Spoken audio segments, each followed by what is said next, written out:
കളങ്കാവൽ. ഇത് കളങ്കാവൽ എന്ന ചിത്രത്തിന്റെ റിവ്യൂ ഒന്നുമല്ല. എന്താണ് കളങ്കാവൽ എന്ന വാക്കിന്റെ അർത്ഥം? ആ വാക്കും ഈ സിനിമയുമായുള്ള ബന്ധം എന്താണ്? എങ്ങനെയാണ് ആ വാക്ക് ഈ ചിത്രത്തിന് അനുയോജ്യമായ ഒരു ടൈറ്റിൽ ആകുന്നത്?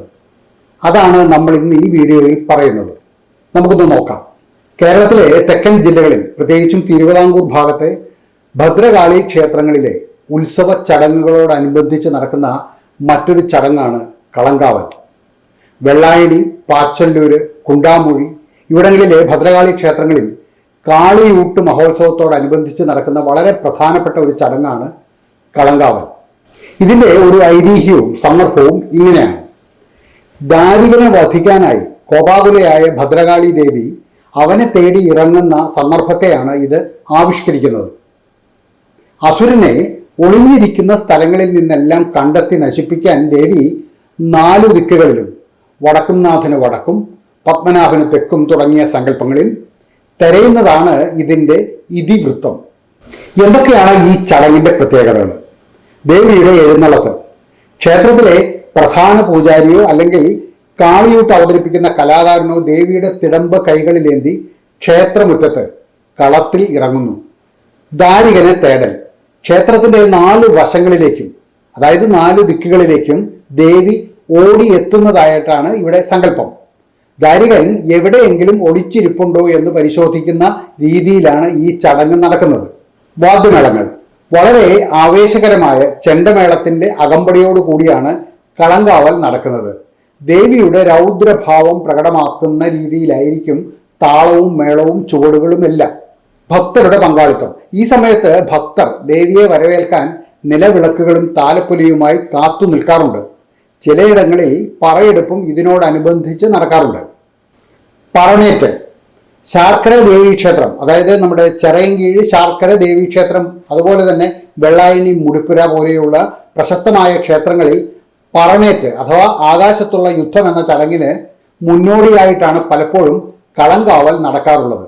ചുരുക്കത്തിൽ യുദ്ധത്തിന് തൊട്ടു മുമ്പ് ശത്രുവിനെ തെരഞ്ഞ് വെല്ലുവിളിച്ച് ക്ഷേത്രപരിസരമാകെ, അതായത് കളം, തൻ്റെ നിയന്ത്രണത്തിലാക്കുന്ന ദേവിയുടെ പ്രതീകാത്മകമായ ഒരു ചടങ്ങാണ് ഇത്.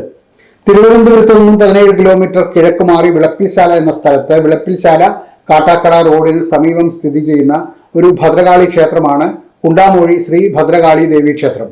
ആദിപരാശക്തിയായ ഭദ്രകാളിയാണ് ക്ഷേത്രത്തിലെ പ്രധാന പ്രതിഷ്ഠ.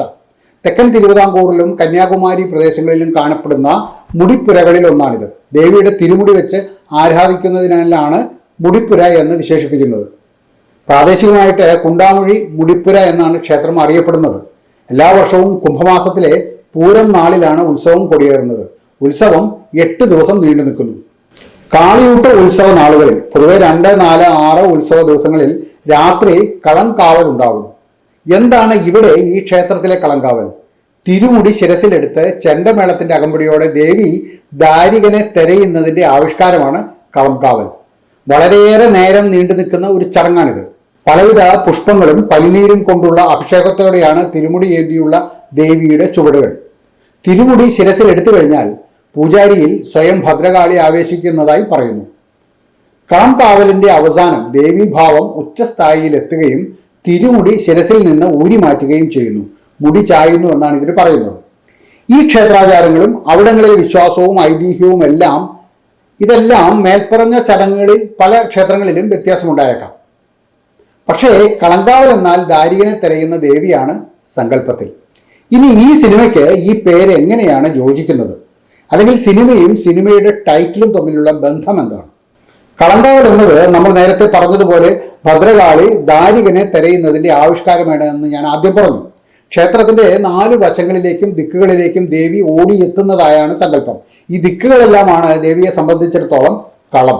ദാരികൻ ഈ കളത്തിൽ എവിടെയെങ്കിലും ഒളിച്ചിരിപ്പുണ്ടോ എന്ന് പരിശോധിക്കുന്ന രീതിയിലാണ് ഈ ചടങ്ങ് നടക്കുന്നത്.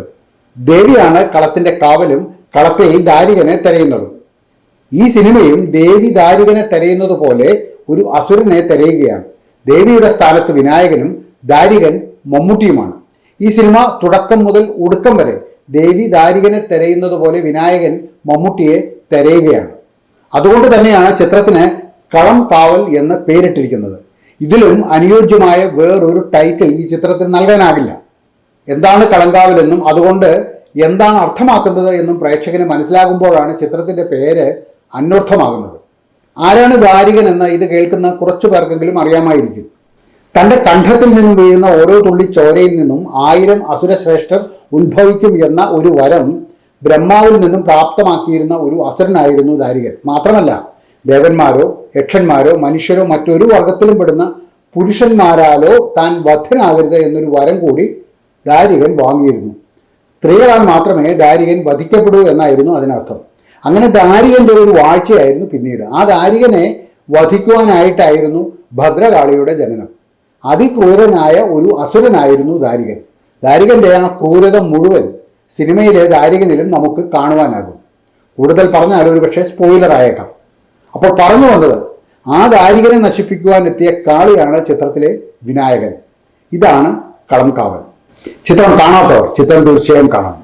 മമ്മൂട്ടിയുടെ വളരെ വ്യത്യസ്തമായ, ഇതുവരെ നമ്മൾ കാണാത്ത ഒരു പ്രകടനമാണ് ഈ ചിത്രത്തിന്റെ ഹൈലൈറ്റ്.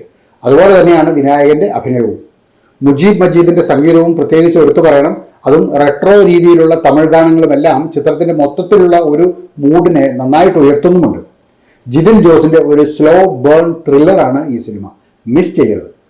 വീഡിയോ നിങ്ങൾക്ക് ഇഷ്ടമായിട്ടുണ്ടെങ്കിൽ മറ്റുള്ളവർ കൂടി ഒന്ന് ഷെയർ ചെയ്ത് കൊടുക്കുക. വീഡിയോ കണ്ട എല്ലാവർക്കും നന്ദി. നമസ്കാരം.